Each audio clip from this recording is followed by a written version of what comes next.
Welcome to Week in One, the show that gives you a quick roundup of the top stories and interviews featured on eNCA over the past 7 days. I'm Shridika Pillay. Let's take a look at this week's top stories. President Cyril Ramaphosa opens a second presidential summit on gender-based violence and femicide. Sifiso Mkhwanazi, the man accused in the murder of a suspected sex worker, abandons bail. And hundreds of thousands of matriculants commence their final exams. This week, we shone a light on gender-based violence and femicide. This, as a self-confessed East Rand serial rapist detailed how he went about luring and raping nearly 90 people, most of them children. Nkosinathi Phakathi has pleaded guilty to over 140 charges that include rape, theft, sexual assault, and compelling minors to witness and engage in a sexual offense. Please note the following story may be distressing for sensitive viewers. eNCA's Manqoba Mqunu was in court and filed this report. Guilty. Guilty? A serial rapist accounting for his crimes. I entered the house of the complainant, Miss a 15-year-old female, and threatened her with bodily harm and forcefully and without her consent. Nkosinathi Phakathi pleaded guilty to most of the nearly 150 charges originally brought against him, including rape, sexual assault, and kidnapping. I plead guilty to the above offences in that on the morning of the 7th of April 2016 at Petfontein in the district of Benoni, I was walking between Extension 11 and Davidton when I met the complainant's 12-year-old female, close brackets, and Miss 13-year-old female, close brackets, walking to school. I threatened them with violence and forced them into a bushy area with the intention to rape them. In a statement, he revealed how he lured young girls from their schools before raping them in front of their peers, and in some instances forcing them to perform sexual acts on one another before raping them too. His youngest victim, just 9 years old. How do you rape a 9-year-old repeatedly and not have any form of remorse? I don't see any remorse from him. Yes, he's pleading guilty for whatever reason because he was caught and there's evidence against him, but there's no remorse. At last, Phakathi's 9-year crime spree is over. Judgment will be handed down on the 8th of November, after which sentencing procedures are expected to begin. Manqoba Mqunu, Palmridge. Staying in court, the 20-year-old man accused in the murder of a suspected sex worker has opted to remain in custody. Sifiso Mkhwanazi was arrested following the gruesome discovery of 6 bodies in various stages of decomposition in the Johannesburg CBD.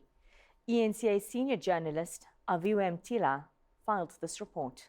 It's a short day in court at the Johannesburg Magistrate Court as Sifiso Mkhwanazi, accused of premeditated murder of at least one of the 6 bodies discovered in Johannesburg Central some 3 weeks ago, abandoned his bail application. We are not informed as to why the accused person chose to abandon his bail application. The matter was set down for bail application proceedings, and as the state, we were ready to proceed. We are still at the infant stages of the investigation process. So there's still lots of outstanding investigations. Amongst them, chief amongst them, is the DNA outcome. The state must do their job, because as it is now, that one for DNA, I'm not happy about it. They must speed up the process, because this is a serious case. Alright, ngayifuna ibail vele uzofuna ibail ethu yaphi ngaphandle ngoba into ayenzile ayikho right at all. Kumanje ingane zabantu zishonile shingane ezincane, and into esifuna ukuyazi ukuthi why ebulala labantu, inhlose yakhe yini ngempela egcina abantu beze bebole, inhlose yakhe bekuyini, into nje esifuna ukuyazi kuphela. The 20-year-old, who's facing a Schedule 6 offence, will be back at the Magistrate Court on the 7th of December as the matter has been postponed for further investigations. Aviwe Mtila, Johannesburg. President Cyril Ramaphosa admits that government's been far too slow in implementing its strategic plan to end violence against women and children. He was speaking at the second presidential summit on gender-based violence and femicide in Midrand. eNCA's Slindelo Masikane was there. Close to 2,000 activists, NGOs and survivors of gender-based violence have gathered in Midrand. It's been 4 years since the first GBVF presidential summit. Delegates here are demanding answers on what government has done to end the scourge, if anything at all. Let's not run away. We have a crisis in this country. Until we rise and account, one, on shared responsibility, shared accountability, and see the work that is done by civil society wholeheartedly. Minister, you were standing there saying, as a woman in South Africa, I am not safe. Minister, you have bodyguards. You cannot compare yourself to us. Minister, I am a single mother with 2 kids who is widowed and who is not safe because I am the founder of this organization. I am continuously silenced and threatened by people in power. We suffer from gender-based violence as well. People have spoken so much and have presented so much on gender-based violence and on femicide, but how many times have children been mentioned? How many times have we been taken into consideration? How many times have you thought of us? Is my question that I'm posing to the floor at large. President Cyril Ramaphosa says men need to take responsibility to bring an end to the violence, but admits that government has not been playing its part. These barbaric acts are a shameful indictment on the men of South Africa. It is not women who are responsible for ending such crimes. It is men who are responsible and who must take responsibility to bring violence, rapes, and murder against women. They are the ones who must act. As a society, ending violence against women and children cannot be anything but our foremost priority. And you are right in your anger. You are right in the frustration that you were expressing here. That in your view, and indeed in some cases absolutely correctly so, we are not making it the priority that it should be. The summit concludes on Wednesday. Slindalo Masigan, Johannesburg. The Basic Education Department says it's enlisted state security services to prevent the leaking of any matric exam papers. The department is working to curb leaks that have dogged the department in recent years. eNCA Slindalo Masikane has more. Good luck, class of 2022! More than 900,000 full-time and part-time matric pupils are sitting for the National Senior Certificate exams. In Mamelodi, learners at Nalmepias Secondary School say they're anxious but excited too. How did you prepare for your exams? I didn't sleep. You didn't sleep? I didn't sleep. Yeah. I worked very hard. I've been studying since the beginning of the year and I'm still pushing even now. Load shedding didn't really affect me. I managed to keep up with time. Yeah. I used past question papers and obviously we cross-nighting, yeah. Learners are being encouraged to stay focused and persevere through challenges like rolling blackouts. I'm told this is the biggest group of matriculants. That's why I say like it. So, Chutiniani represent our umuntu. Money was wesong. Angit. Yanani zo angit. Awufuna ukubizwa ifail ka 2022 angit. Abantu obatali kubaqedi matriculant ka 2022. Ufela mo. At the hard work, at the sacrifice, at the perseverance. Namasozu to cartel we have up. Hama bona timali load shedding wa phumula. Ha like I wanna bona pido rabuila ke. Uchampela wona so sky tshwenya mabona re. The security around exam papers has also been beefed up. We worked this time around with state security, who helped us to visit different provinces multiple times to make sure that all provinces comply in terms of the storage facilities, but also to demonstrate to officials in the system that we are serious now. We are bringing in law enforcement agencies. So far, pupils have completed English Paper 1. How was the first paper? It was very good. I enjoyed it. You enjoyed it? Yes, I did. That means you studied very well. Yeah, well, I can say. Okay, anybody who found it hard? Not me. Nobody found it hard. No. The final exam paper will be written on the 7th of December. Slindelo Masigane, Pretoria. Coming up after the break, we showcase some of the big interviews with newsmakers and experts.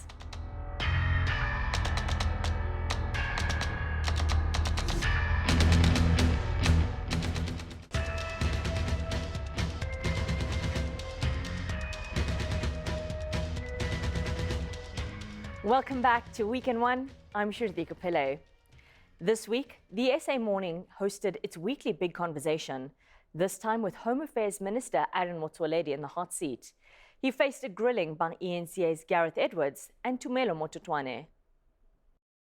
IOL reporting just a few days ago, Minister, I'm sure you're aware of the article saying sources, this is from IOL, sources from within the DHA, saying that this e-visa is actually not working. It's collapsed. It never worked when the time that it was announced. Where are we on that? Was there a miscommunication, badly communicated? What happened? It's a big issue. Yeah, no, you're opening a can of worms on the ILO. I think we've become victims of Operation Cleanser. Our fight against corruption is biting now. That I can say proudly. We are arresting people. Some are being fired. Starting right from the way Pastor Bushiri got his documents. If you remember, a whole lot of people have been charged. Some have already been dismissed. There are still court cases which we have given over to the Hawks. Now it looks like there's a fight back. And it's quite unfortunate to discover that that fight back seems to involve the independent newspapers. You realize that they've already written 3 damning articles about the department. The first one, they were targeting my investigators, the people who are investigating and logging up these people. They were targeted for huge reputational damage. And why would they be doing this? It did not happen. I mean, for instance, they say that a younger brother of Minister Naledi Pandor was suspended in May, and Minister Pandor phoned me to stop because that's a younger brother. That's absolute corruption if she did that. But the issue is, Gareth, he was never suspended. It never happened. So they are putting up things that didn't happen. They also linked him, by the way, to a love affair. So I am saying these stories are a fight back campaign. And my question is, when thugs are fighting back, when we want to lock them down, why should a newspaper group be part of that type of a campaign?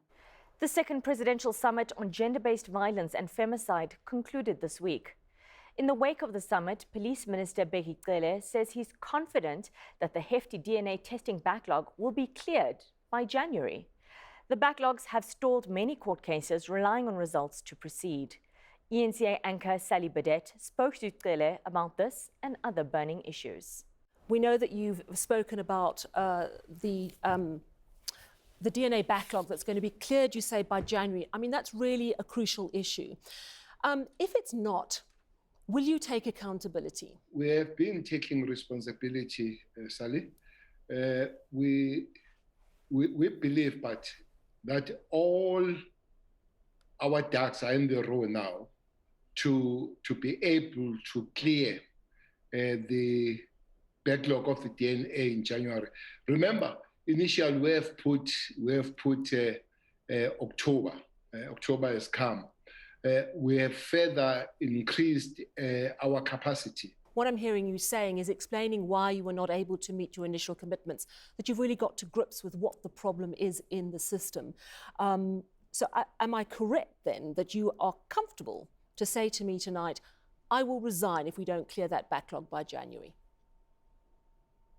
Well, that is what you say. And I can say that I will stay when January comes, because that would have been definitely done, Sally, with all efforts and capacities that have been made there, including, by the way, the private capacity that Dr. Judy and Professor Shisane, they are leading that. The reason I'm sticking on this one, Minister, is because the whole focus of the National Strategic Plan and what the President is talking about, your boss, is absolute accountability.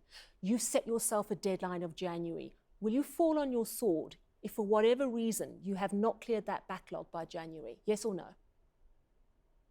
Well, I can't ask yes or no. Why not? I can't answer. No, I because can't it's an accountability issue. You see, this is the thing. South Africans want accountability. We're very good at diagnosing the problem. The accountability issue is levels, Sally.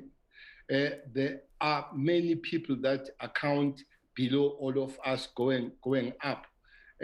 Those consequential management will have to go up to the chain. And if it is me that has caused that to happen and not the rest of the chain, yes, I will.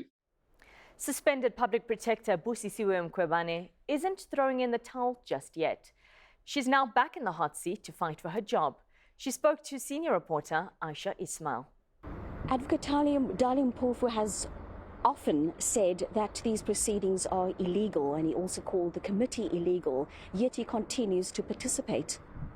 I mean, that's why we said, even in the past, and that's why the presentation was saying, you know, we just presenting, but we know the outcome. I mean, if you start from the beginning, the chairperson has always been ruling us out, has always finding against us. And there was a presentation which was made, and how do I sit in the proceedings, what I've indicated today? I was forced today to sit. I asked to be excused. I can't sit on a proceedings where my legal representative is not there. And I was giving an example, because it's like now sitting in an abusive relationship and be told that, no, just sit because we've decided that you must sit. And I feel that my rights are being violated by the committee. And even now, the chairperson, I asked, let me be excused. I was not taking notes. I was not participating. I didn't hear what is happening. They continued to violate my rights. They continued to go ahead with the proceedings without my legal representatives. What do you say to those who say that you are engaging in delaying tactics? People who are thinking I'm delaying, I'm not delaying. I also want to tell it all. I also want to speak to the public about everything, because this process for me is what the public should be looking into. It's what the public should know, that the very same members of parliament they have here who are representing them, who are claiming that they are protecting them. It's not the case, because you are then trampling on the rights of a head of a Chapter 9. What about the poor person, the marginalized? And people are saying we are rushing. At whose interest are they doing this? I mean, the DA, the ANC, at whose interest are they doing this if they are concerned about the rights of the marginalized? Stay tuned to Week in One. Coming up, the battle to claim Gauteng's hung metros heats up.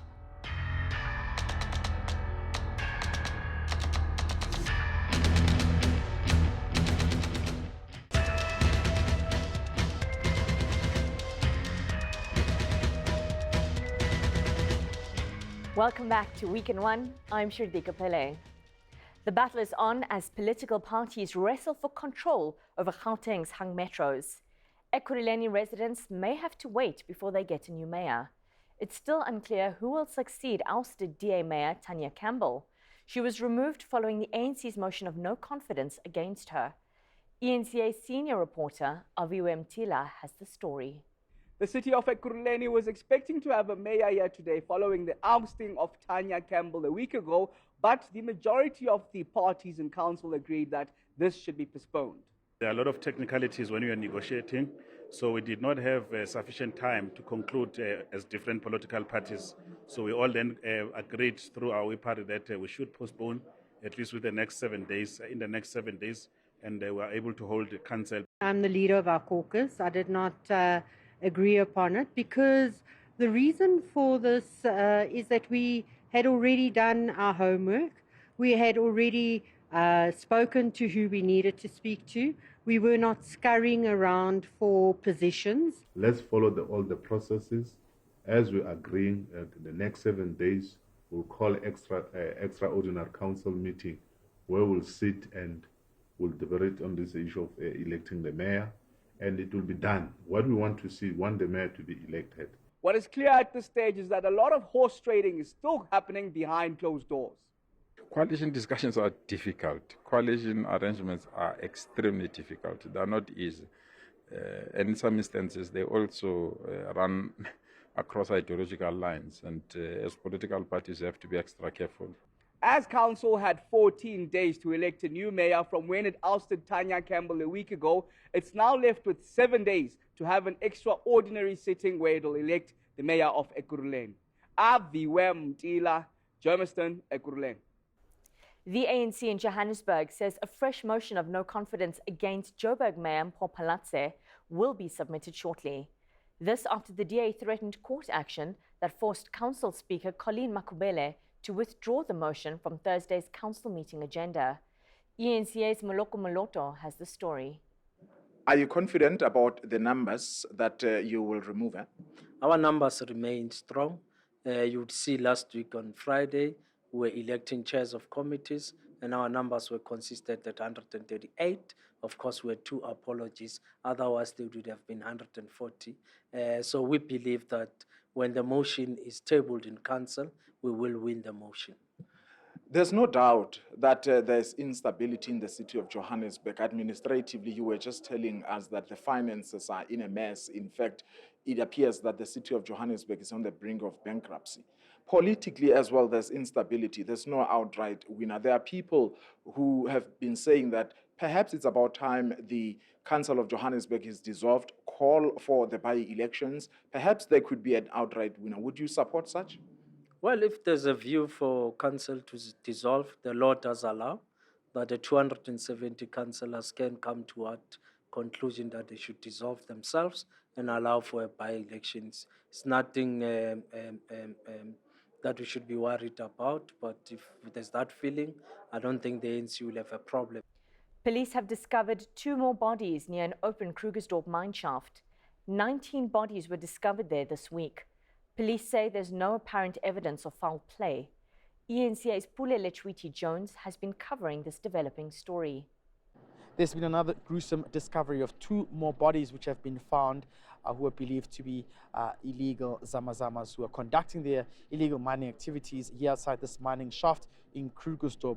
This discovery comes a day after 19 bodies were alleged to be discovered by someone who then tipped law enforcement officials of the discovery.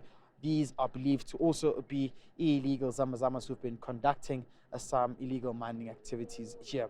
Community members are concerned and they believe police officials can act swiftly. Mogale City Mayor Tyrone Gray says he cannot rule out the possibility of more bodies being discovered. There is a possibility, that is a possibility. However, now we don't know what the quantum of that figure is. This is simply an idea that has been reported on, that the volume of individuals was more than the 21 that have been recovered in operating in the area. So it is likely, probable. However, I can't say that that will be the case. Definitely, as you can know, from July, we had a big incident here of the gang rape. It was also by the Zamazamas. Even now, Zamazamas are keeping us on our toes. They are doing these illegal things here. Even the guys who are on this scene right now, the dead bodies, those are the Zamazamas as well. The search and rescue operations have been stopped for now, but are expected to continue within a day or 2. Pule Lichiti Jones in Krugersdorp. We end the show on a positive note as holidaymakers begin planning their festive season trek to the coast. Small businesses in Durban say they're beginning to see a rise in foot traffic since beaches were reopened. The eThekwini municipality, meanwhile, says more beaches have opened after tests revealed low E. coli levels. eNCA's Ngobile Madlala reports.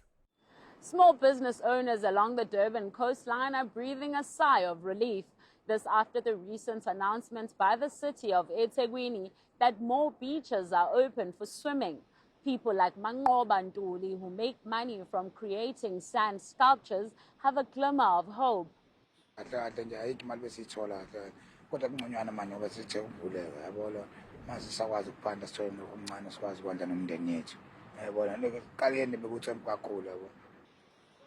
and beachgoers are delighted. Remember, I'm from Joburg, and the main reason why we are here, sometimes we want to come and swim, sometimes we want to come show our families this kind of stuff. So tomorrow definitely I'll come and swim. It's been quite a while, so it's definitely fun to get back out there and get some waves. So far we're enjoying ourselves. It's me and the little one. I like how we swim, but I don't like about the sharks. Ekurhuleni municipality officials say they are testing the water daily. We are doing a test every day. So every day we're getting results, and from a very credible labs. Our water department is in charge of that testing. So when it comes to testing, we're not worried because the test is done by our department. While this spells out great news for shops, hotels and restaurants that rely on tourists, the big question remains about when the remaining beaches will reopen. Durban. That's a wrap for this Weekend One. From myself and the team, have a wonderful weekend.